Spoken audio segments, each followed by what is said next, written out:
Hi, I'm Dr. Todd Baker with Zola Ministries, and we talked with Bill Salus and his interesting take on Psalm 83 as a future war prophesied in the Bible between Israel and the Arab nations surrounding her. We're with Bill Salus of prophecydepotministries.com.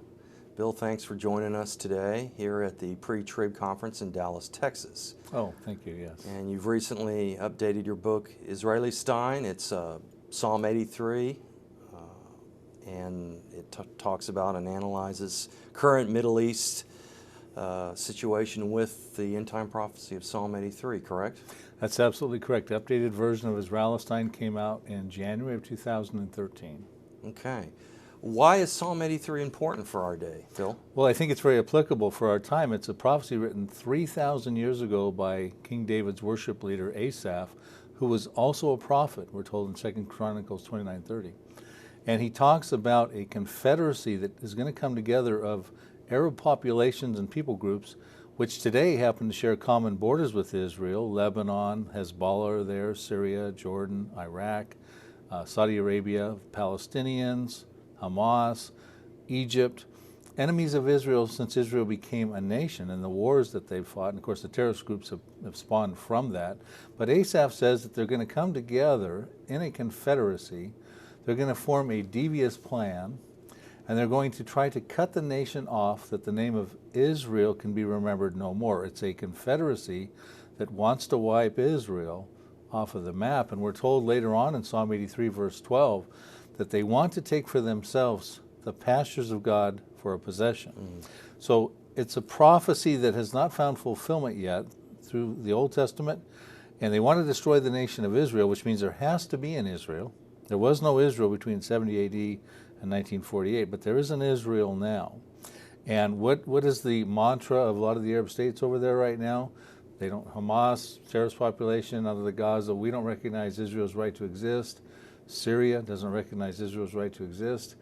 Really, if it's a prophecy for our time, and I sincerely think it is, they don't want peace with the Jews. They want one more Arab state, and they want to hail the flag of Palestine over that state. And they want a universal caliphate with its capital in Jerusalem. They do. And as a matter of fact, the Muslim Brotherhood, when they were in power, before Mohammed Morsi got ousted this past June, they had wanted to march toward Jerusalem at some point. That was going to be his ultimate goal. And not just them, but that's also what the Palestinians, they want Jerusalem to be the eternal capital of a Palestinian state. And that's widespread in Islam. And so we've been really getting a lot of pressure in that direction. When the Palestinian Authority went to the United Nations at the end of 2012, got non-member state status, 3 days later, early December, Mahmoud Abbas, president of the Palestinian Authority, said, one day Jerusalem will be the capital, the eternal capital of the Palestinian state. That's what they want. When you look at the end-time prophecy of Psalm 83, how many nations are involved in this confederacy? Well, when Asaph wrote 3,000 years ago, he had Ammonites and Moabites and Edomites, and I often like to say gigabytes and megabytes, but yeah. You know, we've got a little time, so right. I'll keep it focused. But he didn't have Palestinians, he didn't have Jordanians, Hezbollah, things like that. So we have to extrapolate. Who is he trying to identify for us when the prophecy is going to find fulfillment? Who will they embody as far as territorially, as far as ethnically, and things like that? So he mentions 10 populations, and among them, first, he talks about the tents of Edom. Now, whenever you have a member in a confederacy listed first, they tend to be very important in that confederacy. Their plight, or they're the leader, or something like that. So tents of speak of the Edomites in a habitation condition. Tents of biblically represent refugee conditions or military encampments. So I go through my book and I do the research as to, well, who are the Edomites today? And the Edomites have descended from Jacob's twin brother Esau, and they have ethnical representation in the Palestinians today. The Palestinians became refugees when they first came against Israel in 1948. That's when the tents of Edom became a reality. That's true. And now we got a problem. That's true. We still got a refugee crisis. And what are the Arab states trying to banner? A Palestinian state. You know, let them have Palestine. We need one more Arab state. We don't want them to be refugees anymore. We want to destroy Israel so that we can take over the promised land, the pastures of God, so we can have a Palestinian state. It's amazing how meticulously accurate the prophetic word of God is, isn't it? And you can certainly see that in your detailed analysis of Psalm 83. I've been told there's, 9 end-time battles in the Bible? Yeah, actually Dr. David Reagan has come out with I think it's something called the 9 end times wars of the Bible, and he does a really good job on that. 3 real big ones, though, that I'm focused on would be the Psalm 83, which would be the climactic concluding Arab-Israeli war, which I believe very well could be imminent in light of all the geopolitical things that are going on right now, especially since the Arab Spring. I think that then Israel wins that war. I point out that the Israeli Defense Forces rally to the cause. They're in fulfillment of Bible prophecy. They win that war. Then Israel can burgeon out a little more territory, become a little safer. They'll be prosperous. They're already very prosperous. And then you've got this big, major prophetic war described in Ezekiel 38 and 39, where Russia puts together a coalition, 9 total countries, entirely different than Psalm 83. Right, None of the that's coalition of Ezekiel 38 and 39 share common borders with Israel, whereas and Iran is mentioned in Ezekiel 38 and 39. Ezekiel 38 and 39, and of course Iran's in the news now with their nuclear program. So I believe the Israel that's involved in Ezekiel 38 and 39 were given descriptions. They're dwelling securely in the midst of the land in the latter days, without walls, bars, nor gates, are very prosperous. Then Russia musters up its coalition to come against that specific Israel. And Todd, personally at this point, I don't believe that Israel exists entirely. They're not dwelling securely. They've got a 403-mile wall that separates Palestinian security terrorism. fence, yeah. Yeah, and they've got checkpoints and things like that over there. So now when they can eliminate the concerns with the Arab problem around them, and certainly nobody wants war, but apparently that's what it's going to come to, then they can dwell securely, and they can take down that wall, if we want to look at that literally. I mean, the Berlin Wall came down real quick, so can that wall. True. So I think that we could be looking at very detailed prophecies dealing with that war, Psalm 83, Ezekiel 38, and then of course the granddaddy war of all is the final climactic war, when it's the Armageddon campaign, the Antichrist, that's another thing in the tribulation period. Well, what do you, before we conclude our interview, what do you think, where do you think the United States is in all this? Well, it's interesting. I have a couple chapters devoted in the Psalm 83 book to, where's America? What's America's role in the coming Mideast wars that we just talked about? Is America even in the Bible? There's a lot of people concerned that America may not even be referenced in the Bible, which is troubling because, we're the greatest superpower that ever lived. I personally think we are mentioned in Ezekiel 38, where it talks about a protesting group that doesn't get involved in the war. They're called Sheba and Dedan, but you have the merchants of Tarshish and their young lions. And I would believe that would probably be the merchants of Tarshish, would probably be the UK, and the young lions would be like America, sort of a colony of Britain. Yeah, offshoot of that.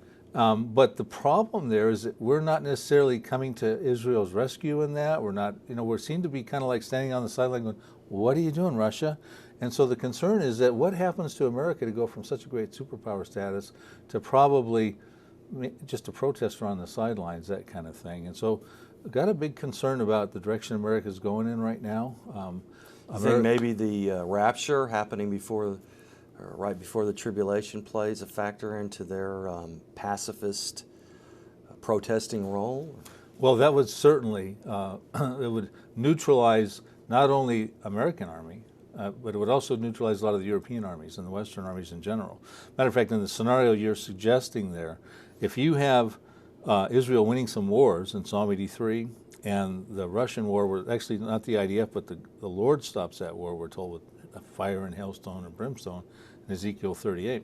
And now you've got this different Israel, this burgeoning Israel, and all of a sudden you take out the rapture with the Christians. There'll be a lot of Christians will go out of Europe. Now all of a sudden it's Russia, a big void. Yeah, the coalition in Gog and Magog is predominantly all Muslim.